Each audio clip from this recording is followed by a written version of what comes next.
Good afternoon. I'll call to order this meeting of the Housing Policy and Development Committee. I'm Councilmember Cam Gordon. I'm chair of the committee.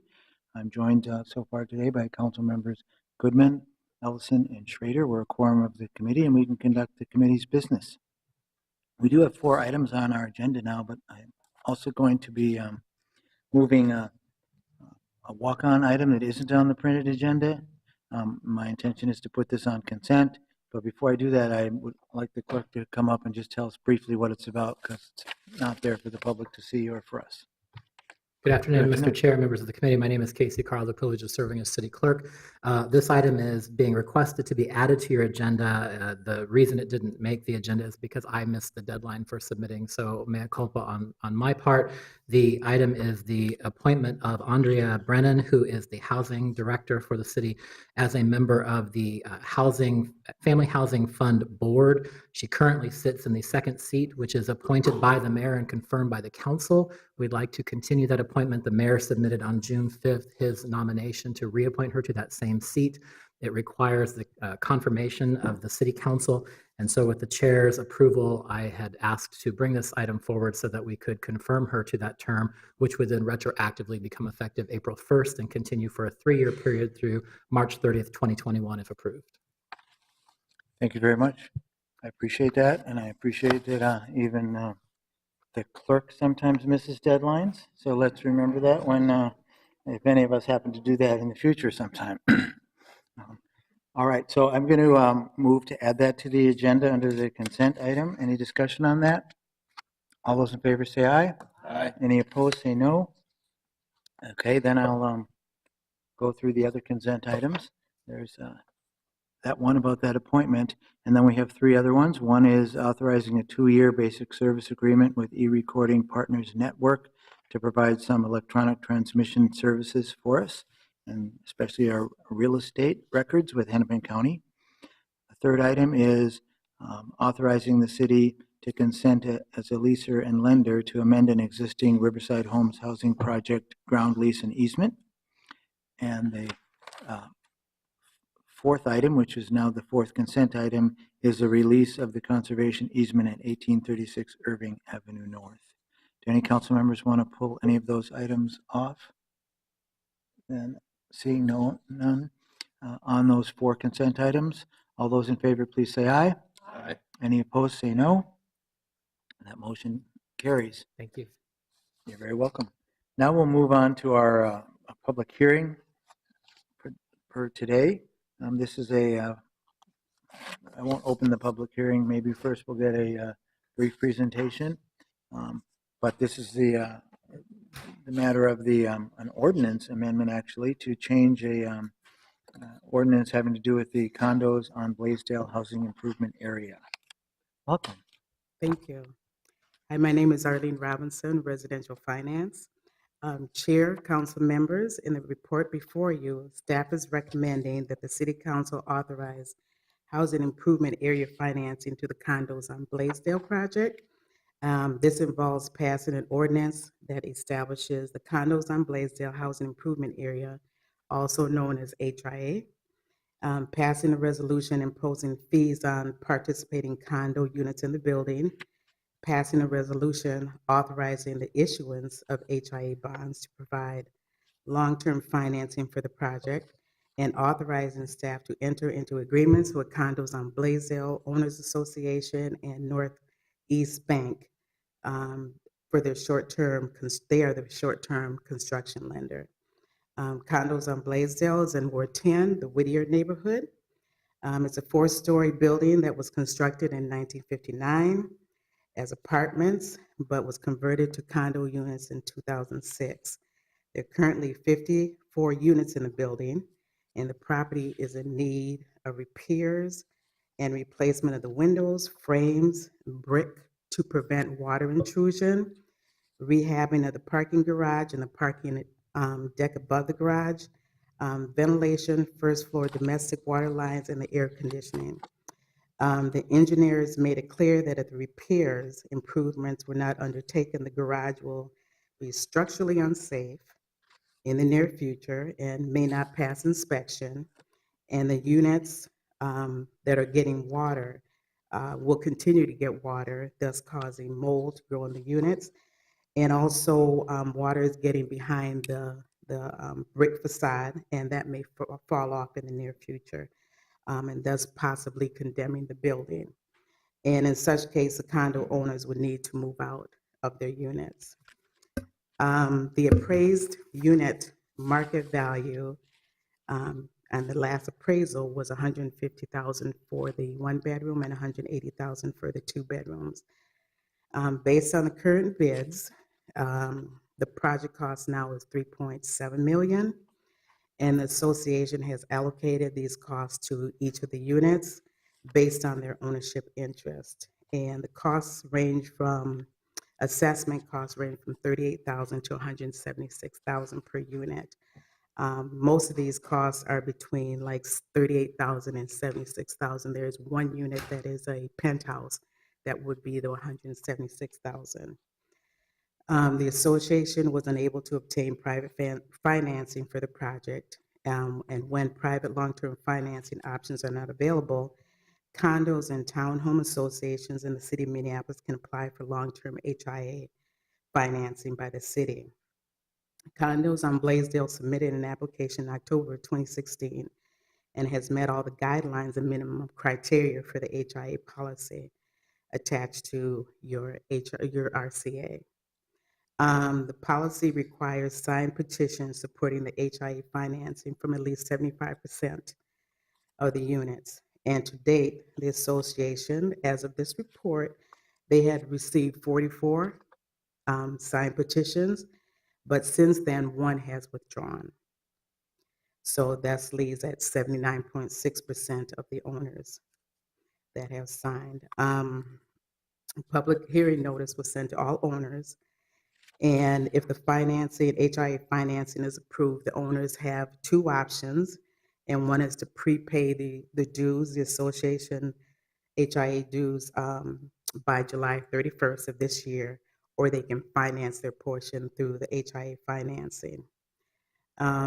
Each separate financing agreement with Condos on Blaisdell Owners Association and Northeast Bank. The term sheet is attached to your RCA. Northeast Bank will have a short-term construction loan to the association, and Versacon is a construction company, the general contractor. They will make the repairs. And in the report, it says by December 2018. But as I talked to them this week, it was December. They will be finished with the exterior by December of this year, and the interior by February of next year, 2019. The association will pay for the repairs and the construction loan proceeds and any cash received from the condo's owner that prepaid. When the project is completed, the long-term general obligation bonds or the loan will be used to pay off the construction loan with Northeast Bank. And the bonds will be issued, will not exceed $3.7 million.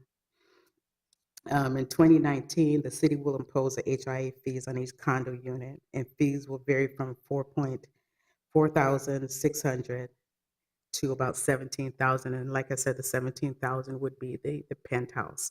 Most of the other fees, annual fees, would be like $4,000 to like $7,900. And these will remain constant for 19 years. And they will be paid on May 15th, and then the other half will be paid October 15th when taxes are due. HIA fees are not prepayable. When a unit sells, the new owner has a responsibility of paying the HIA fees. Since this report, we have had 4 oppositions. One is the one that I mentioned before that withdrew. And then we have one that just, I believe today, sent an email requesting exemptions. And Shelley Rowe will explain what the exemptions, the criteria for exemptions. Members of the committee, so when an individual owner requests exemption from the HIA, they can only be exempted per statute if the council finds that that unit won't benefit from the improvements. So there are 3 choices. One, you can accept the request and exempt them. 2, you can reject the request for exemption, or 3, you can reserve 60 days to evaluate the objection and make a determination later. Okay. Councilmember Goodman. Thank you, Mr. Chair. As the author of this, I've never heard of an exemption being requested before. Should we offer an exemption? Don't all the other owners have to absorb the cost of the person who is exempted? That's correct. Okay, with that, it's in my report, and I will take any questions. I should say Doug Strandis or I, the consultant on the HIA, will take any questions. And if you have questions on the financing, Mark Winkelhake can answer those. I guess I have one question. Mhm. After this passes, if this passes, the council, are there other avenues that owners or association members could follow if they had concerns or issues about it? I don't believe so. If it passes, that is something that we have to go through the financing. I think Mark can answer that. Okay. Mr. Chair, council members, yes, the other avenue that a homeowner can follow is that there is a waiting period after the ordinance is adopted, but it doesn't become effective for 45 days. So during that time period, if 45% or more of the homeowners in the HIA object, then the ordinance and the fee resolution will not become effective. So they'd have to get together with other members of the association and oppose it. So that would be their other avenue. And who makes the final judgment if that opposition is legitimate, and if they're, does that come to the council again, or is that just Mr. determined by the Chair, director? Yeah, it would. It's just they have to file a petition, basically sort of like a reverse referendum type of petition with the clerk's office. Okay. It doesn't have to be justified. It just has to say that this group of people now opposes it. So it's up to the clerk. All right, thank you very much. This is a unique situation that I haven't seen before, where we have an actual ordinance about a condo association. So I appreciate taking some time on it, and feel free to ask questions, any other committee members. But seeing none right now, I'm going to go ahead and open the public hearing. And we have a list of people who've already signed in. There's 5 people on the list here.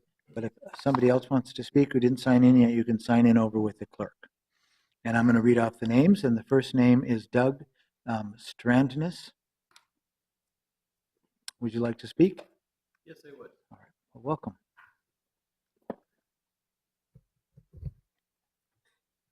Nobody thinks this is a great deal for the association. This is the best of the worst. And it's become very, very clear that if the HIA is not approved, the association is potentially going into a death spiral. The building is in very poor condition. I have taken to calling this the condo conversion from hell, and I don't use those words lightly. There was a very bad landlord, Robert Chrysler. He had the largest discrimination judgment ever in Minnesota filed against him in 2005, 1.1 million. And apparently he thought that by converting this building to a condominium, he could make lots of money and pay off the judgment. Well, he made lots of promises and fulfilled none of them. 2008 came along and things really fell apart from there. The original scope of work had both must-do work and some good-to-do work. When bids came in 65% higher than had been projected, the scope of work was reduced largely to the must-do. 93% of the scope of work, final scope of work, consists of 4 areas of work: the facade renovation of the facade, replacement of windows and exterior doors, parking structure renovation, and the replacement of mechanical system components, including the horizontal main water lines in the building, rooftop ventilation units, and the laundry room ventilation. Facade renovation, if anybody wants to look at photos, I have photos, but the facade is in very poor condition. If this weren't a masonry building with brick facade, I don't know that this building would be salvageable. But it is a masonry building with a brick facade. However, the water penetrations have gotten so severe that on the long front side of the building, the top 4 feet of the building has been wrapped in plastic to keep the water out until repairs can be made. There are sections of the facade that are threatening, that have pulled away half an inch or more and are threatening to come apart. There's rusting steel structural components that are adding to the problem. The air conditioner sleeves, water's getting into them. The bottoms of them have rusted out, and the water's now getting into the structure through that as well. Window and door replacement. The current windows were installed in the mid-90s, low-end vinyl, maximum life 20 years. The windows have started to fail in a whole variety of ways. And even if somebody wanted to try and salvage them, it's not credible, according to the engineers, that the facade work could be done and preserve the windows at the same time.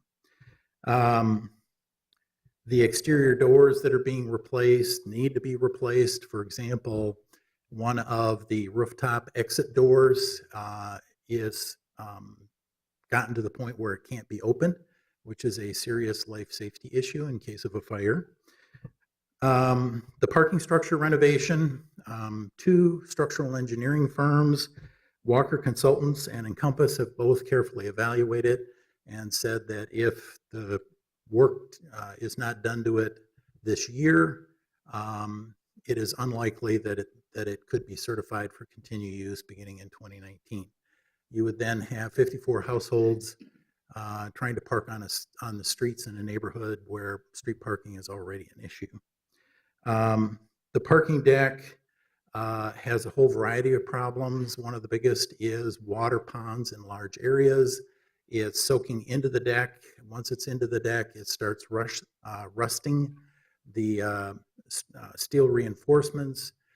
When things rust, they expand. That pops the concrete. That deteriorates the structure.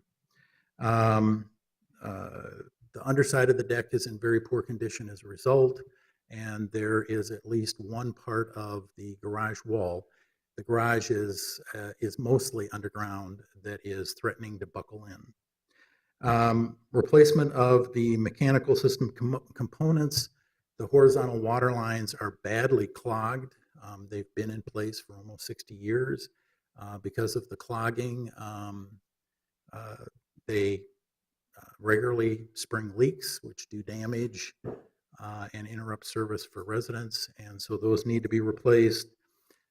Near as we can tell, none of the rooftop ventilation units work, and so none of the units are getting ventilation, so there's no fresh air movement within the building. And the laundry room, somebody had decided at some point to vent the room and the dryers into the garage, so warm, moist air is being pumped out there, which is causing damage, particularly in the winter. So we have tried to keep this to a scope of work that will really make the difference for the building. Now, obviously, a major concern for existing owners is, so you add all this, you do all this work, you add all these fees to our property taxes, can I still sell my unit? And can I sell it for a reasonable price? Yes, it can be sold. Yes, it can be sold for a reasonable price. There's a growing body of data indicating that. The Wellington, which was completed at the end of last year, another HIA project, similar level of cost and fees per unit. A one-bedroom is scheduled to close tomorrow for 160. Prior to that, in the last 10 years, the only units that had sold were two two-bedrooms, each of them around $60,000. So a real game changer. Arlene referenced 150 and 180. We had a large regional appraisal firm, Forsyth Appraisal, come in.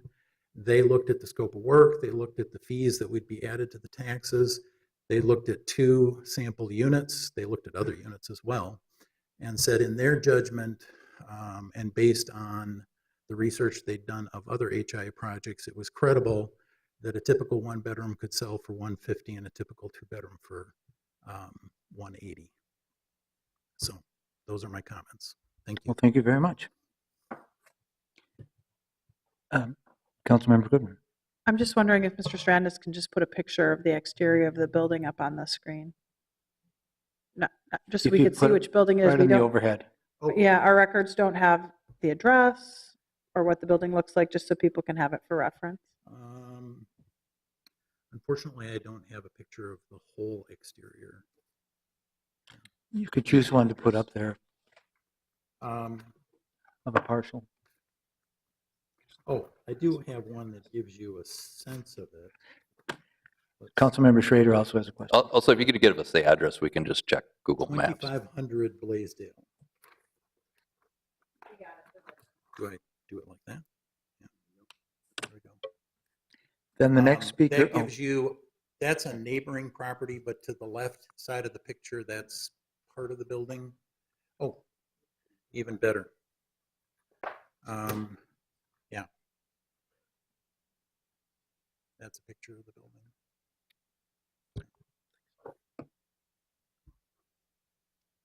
Thank you very much.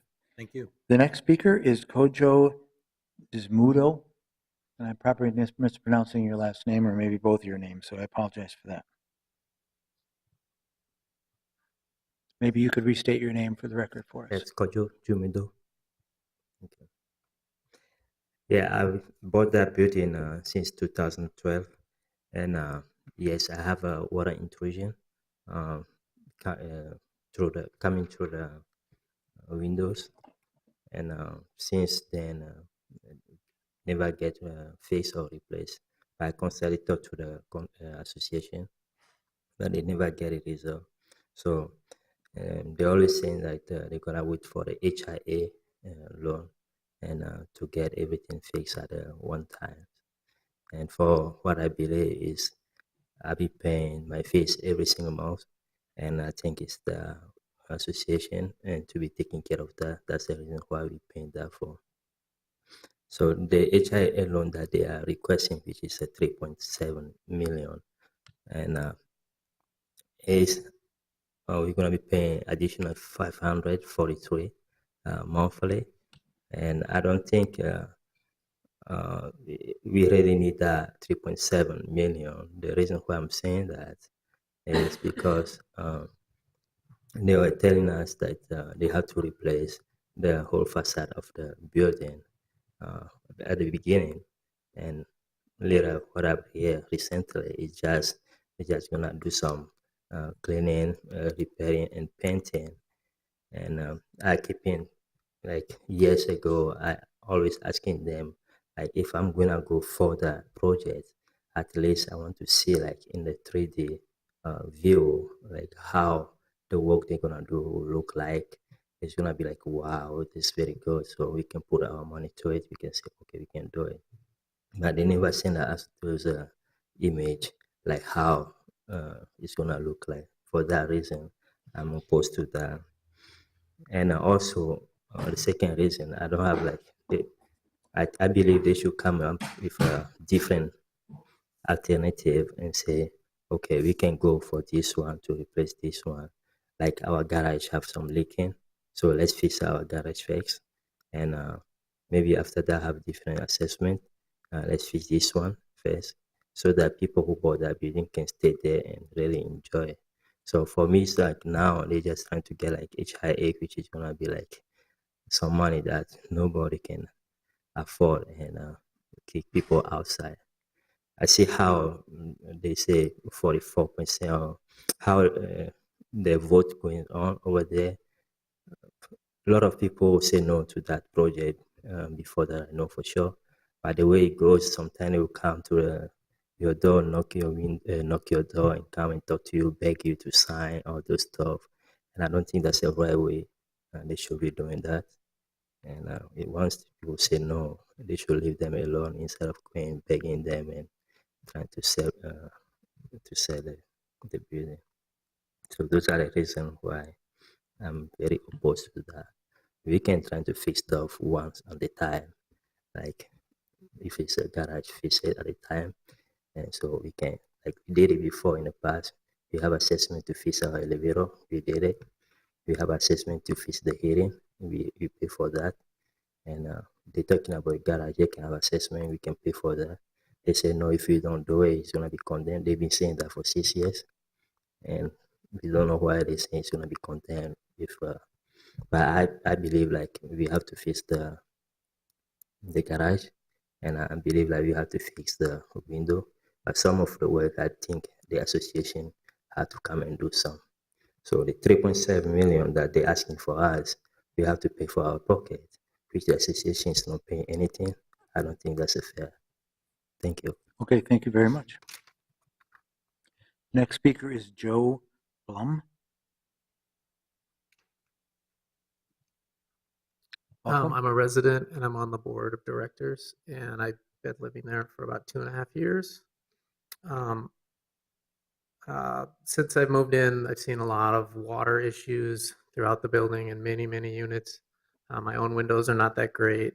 The exterior of my unit has been kind of makeshift. I think somebody must have like put some caulk in the cracking of the brick at some point, and that's not working that great. My son's bedroom had water intrusion about a year ago, and we had to do some repairs. And I've just seen a lot of water issues. So as much as expensive as this project is, I think it's really the only option that we have.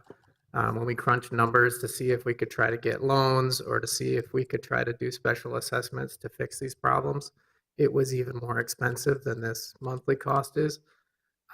So we went with this option, and we're really hoping. So if this gets passed today, I just want to say thanks. So. All right, thank you very much for your comments. Next speaker is David Kaler.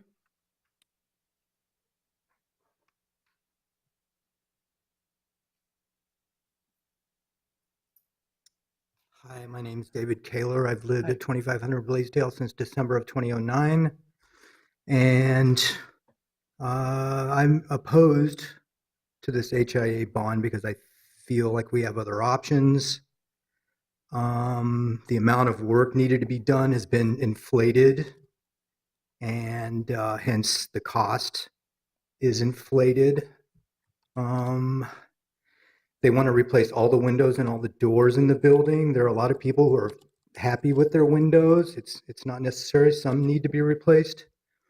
I wanted to cite the Falls and Pinnacle condominium that I have the rejection letter from 2017 signed by David Frank, and it says there appear to be other options available. Therefore, we're denying the HIA bond.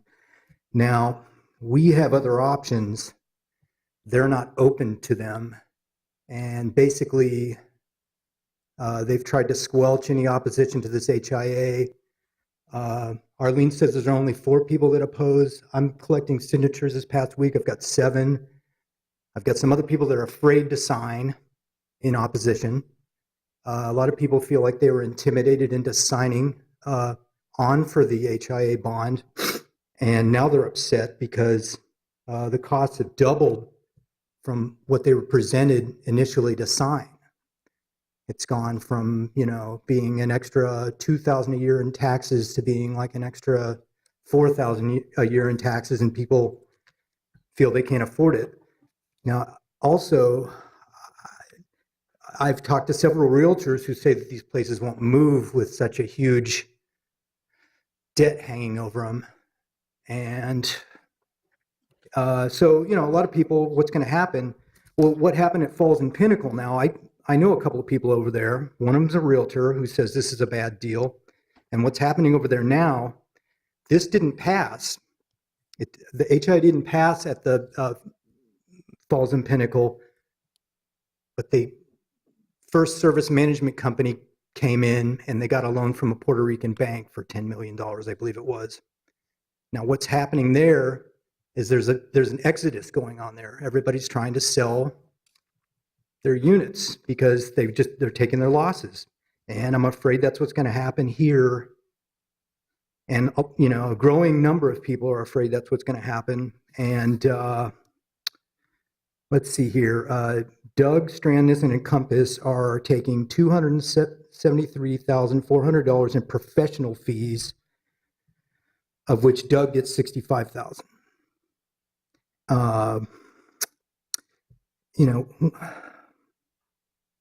I just think we have other options, and if they would bring the costs down, I mean, if they could, like I say, the amount of work they're doing is inflated, and it just makes me suspicious, and I just think it's a bad deal. So I didn't craft as good of a narrative as these people, but that's my take. Thank you.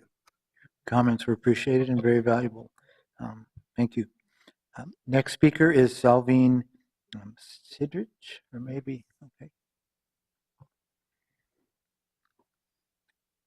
Welcome. Hi, good afternoon, everybody. My name is Salveen Siddiq. I am at the 2500 Blaisdell Avenue from 3rd October 16. And my situation is that I don't have any credit history. That's why non-bank gave me loan. I went to the owner of that one-bedroom unit. His name is Philip. I told my situation. He said, okay, I can sell the house for contract for deed. Then I got this apartment on contract for deed for 5 years, which will be done in October 21, 3rd October. So I paid $20,000 down payment from my selling my jewelry. Then I came here. And I'm paying every month $400 for mortgage and $250 for the association, $30 for the parking. And those all money my 2 kids are giving me, my daughter and my son. I have the bank documents, everything they are paying because I gave my life insurance to my younger son. And this house will go to my daughter after my death. I have my will for that. So I'm taking money from them and staying here. And I cannot take loan extra HIA because this house, that time, all apartment with 1 bedroom was selling for $70,000, less than $70,000. Some of them was even $60,000. But the owner told me I have to pay $95,000, extra $25,000 because I don't have any credit. So I agreed for that time that, okay, I will pay $95,000 at the end of 5 years. So I am paying in that way. And if I take another loan to pay $448 a month, I have no way to pay for that. My kids cannot give me so much of money for payment. So that's why I want to stay here because I'm going to my retirement after 2 years. I'm 63 now. After 2 years, I work for the school district. I will get my retirement money from there. I calculate according to that I can pay, I can live, I can survive with this money. But now it is really nightmare for me that I am going to lose my house. I contact with my realtor, that lady contacted from the Edina Realty. She contacted their attorney. I have all email from them. The attorney said, for me, it is better to just to ask mercy, just to request the owner, the main owner, Philip, that he will get rid of me from the contract for deed. So I have to go away I'll not get back my 20,000 or anything according to the agreement. I lose my all money I paid for 1.5 years as mortgage. I lose everything. After that also, he can sue against me that why I'm terminating from the CD, from contact for deed. That is another one situation. I have all papers, the lawyer from the Edina Realty, the lawyer, the agent from the Edina who helped me to buy the house, and my situation, my contact for deed, everything here. If you guys can have the time to see it, I can give it to you guys. So I cannot go for any more loan. And when I bought the house, there was a line that there is HIA is coming. He told me one HIA is coming. Then before I bought the house, I called the city that what is the HIA? What will come? The city told me that time also 1 month ago, I called again, the same thing they said that this house does not have any problem except the parking lot issue. And my house, before I bought it, everything I checked with, my daughter helped me to check with the professional people, windows, floor, roofs, everything. Everything is in so good condition. Still now, I gave those pictures to here in this packet that from this assessment company, they does the inspection. That inspector also told me I don't need to work. So I was happy. I'm going for retirement with a good apartment. 1-bedroom apartment is good for me because I'm by myself. Now see my situation. What will happen? Today I talked with Doug. He told me that after the HIA, I can sell this house for $160,000. I don't want 160,000. If I get 125, even $120,000 now, he give me and I'll leave the house. I'm not going to lose my money what I paid for the mortgage and for the down payment. I just want to get that money back. I don't want 160,000. I just want the money I paid. I want that, and I want to go away from there because it is all lie to me. I have no problem with the window. I have no problem with the wall or anything. I never complained against anything, that it was a problem. Once I complained, yes, last month I complained about the bathtub water was not going. I called the association, they said to call the cleaner. I called the cleaner, the guy came, and I was so stupid. He just put one button up, said that your sink was blocked. That's why the water didn't go. Even then I paid $100 to them. I had no any other complaint. That false complaint I did. Without that, within 1.5 years, I didn't say anything about the apartment. No water leaking, nothing. No window leaking. My windows are very good, excellent condition. Why should I pay for this association?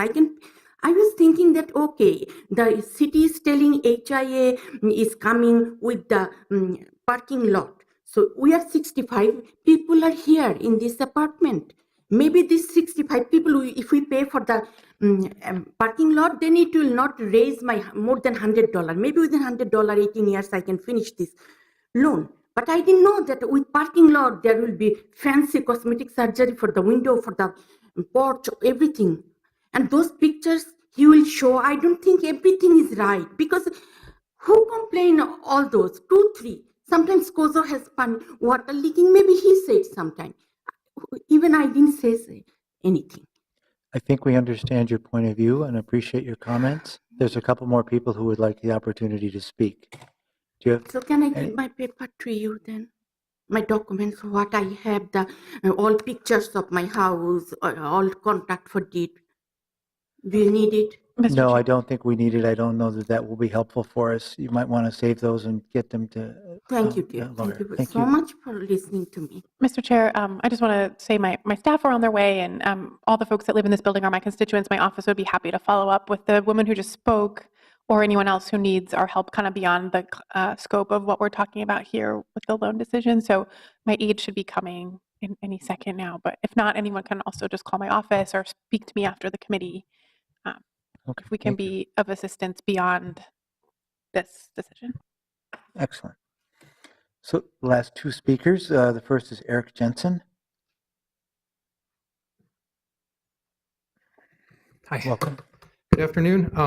I'm a unit owner on the third floor of condos on Blaisdell. I'm also the board president. I first off wanted to thank Minneapolis and the council for making this opportunity available to us. To give you a little bit of the flavor, as Doug mentioned, when this was converted to condos, there was financial issues that did not put this condo association in a good position early on. I purchased about 4 years ago, and from day one, we've basically had zero reserve funds. We've done multiple special assessments to address major issues in the building, and some of those are still ongoing, part of the reason why we just didn't qualify for other solutions. I want to sort of counter or offer an alternative opinion on some of the things that have been said. I have not, and as president, am very concerned about the suggestion that intimidation has occurred. We have held open meetings, we've knocked on doors to get people's opinions, we've reached out with letters and offered people a chance to speak to myself or other board members, the association manager, or Doug directly. We have been as open as possible as this. We don't take this lightly by any means. This is a lot of money.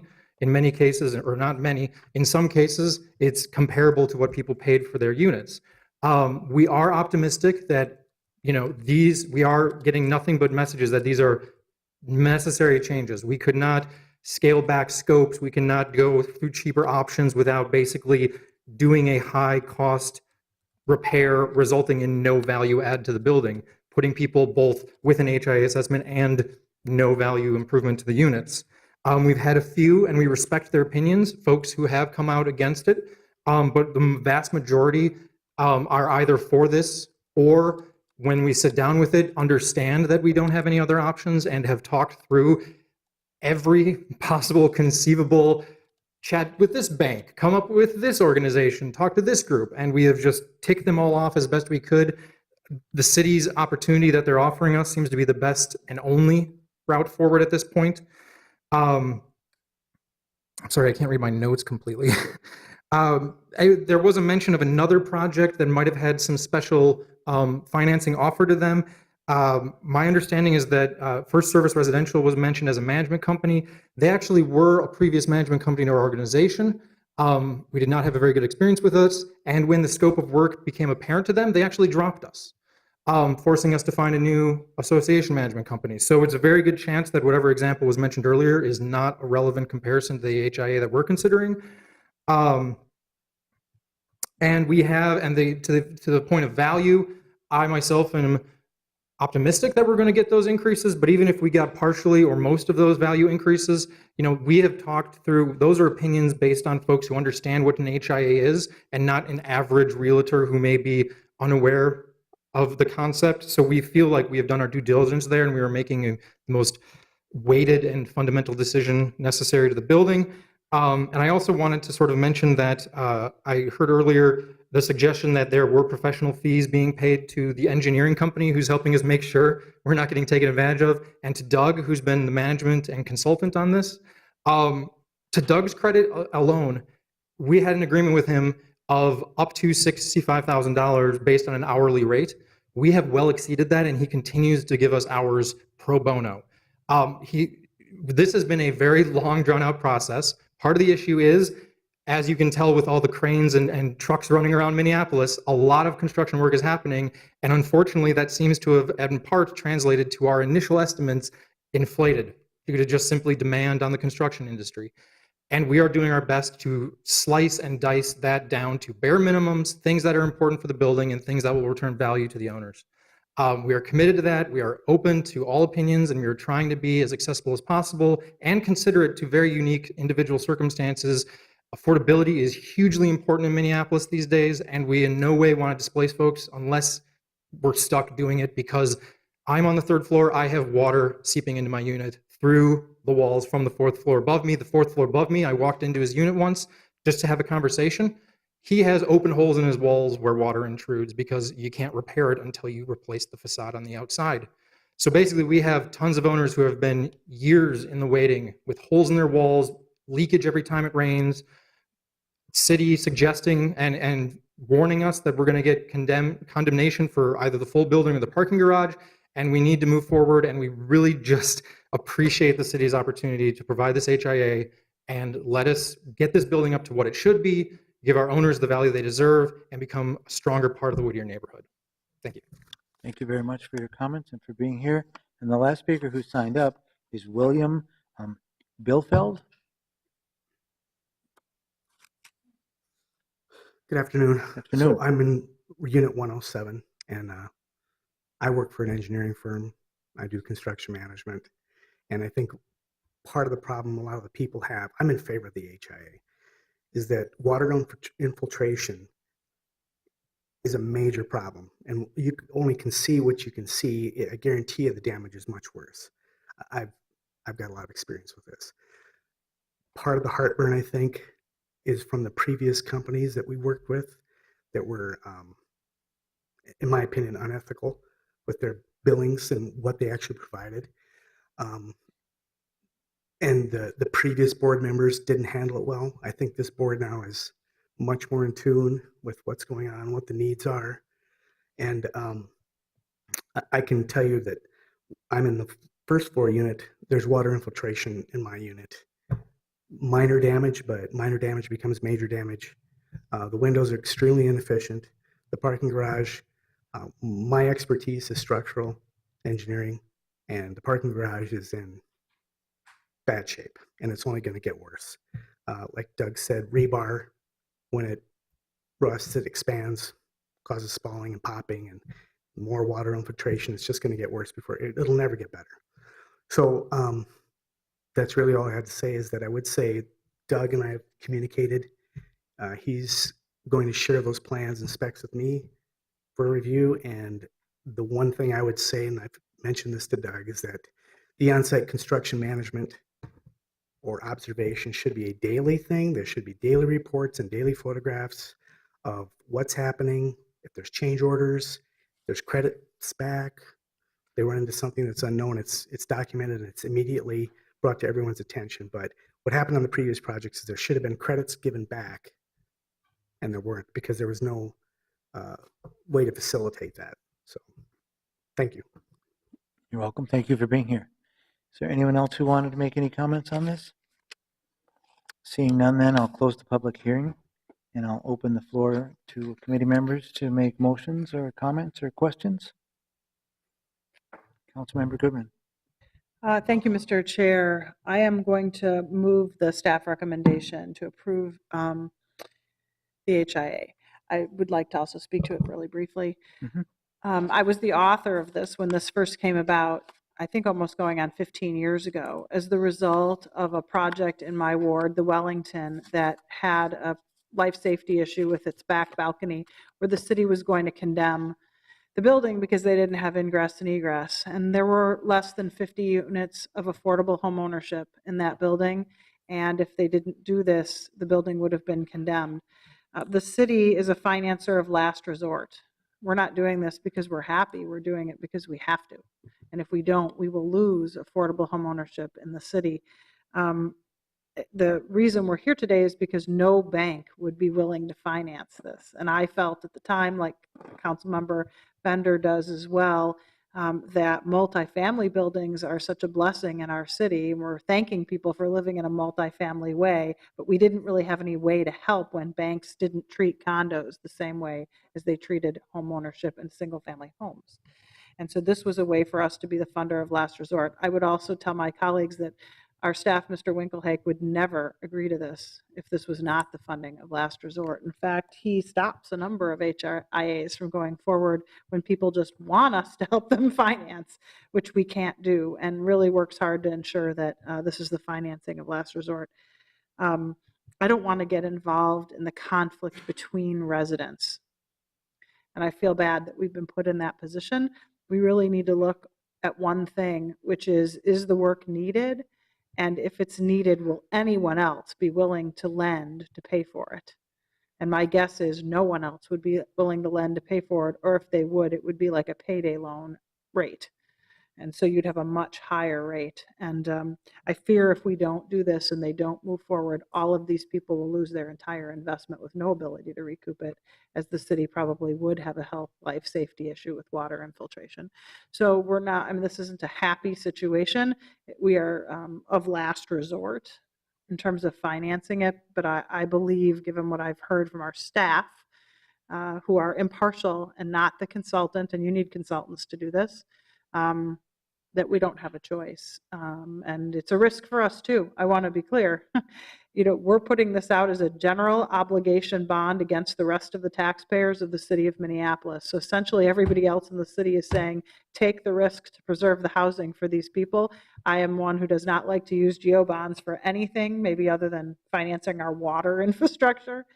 So it is a risk to us, but it's a risk that this group of people have been willing to take in the past in order to preserve home ownership and not have people without housing. So that would be my reason for moving approval. Thank you very much. Councilmember Bender. Thank you, Mr. Chair. And I thanks to Councilmember Goodman for giving us more context and background on the history of the ordinance and this service that we're providing as a city. I also, so I'll say this, that I'm supportive of the motion and us offering this service. The threshold for the condo association to agree is very high, I think on purpose, because it was intended not to have a small number of people forcing their neighbors into making a financial commitment. And so it's sort of between the people who live in this building if they're getting to that threshold or not. I do want to reiterate my office's and my commitment to any of my constituents who live in this building to contact me, and if there's anything that we can do to help with your individual situations, we will. And I know my staff followed up with the woman who spoke earlier, which sounded like, just like a complex legal situation that she finds herself in. And so if we or the Whittier Alliance, which has a new housing committee, or anyone can help with any of these individual situations, that's my commitment too. But so that's all. Thank you. Thank you very much. Seeing no other comments, then I'll call the vote on the motion. This is on Councilmember. Oh, I'm sorry. Yes, Madam Attorney. We have another matter to decide on. Chair Gordon, before you vote on the HIA, I think you need to make a decision about the request for exemption. Okay, Councilmember Goodman.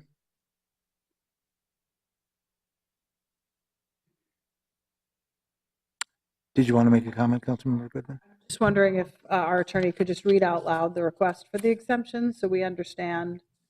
There isn't really, and in fact, the person who I think has requested the exemption wasn't here today, so there's been no evidence to demonstrate what would be needed to show that there is, what needs to be shown is that that particular unit wouldn't be benefited by the improvements, and they've made that request to be exempted, but didn't come today and provide any evidence to that effect. So would we move to deny the exemption if we wanted to deny the exemption? Yes. I will move that. I guess we can vote on them separately. So we should vote on this motion to deny the exemption first. Is that clear to everybody? Mhm. All in favor, please say aye. Aye. Any opposed, say no.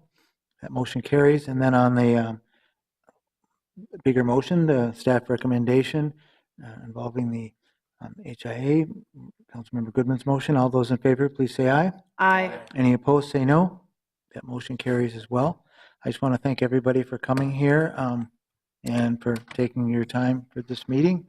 And that's our last item of business, so we are now adjourned.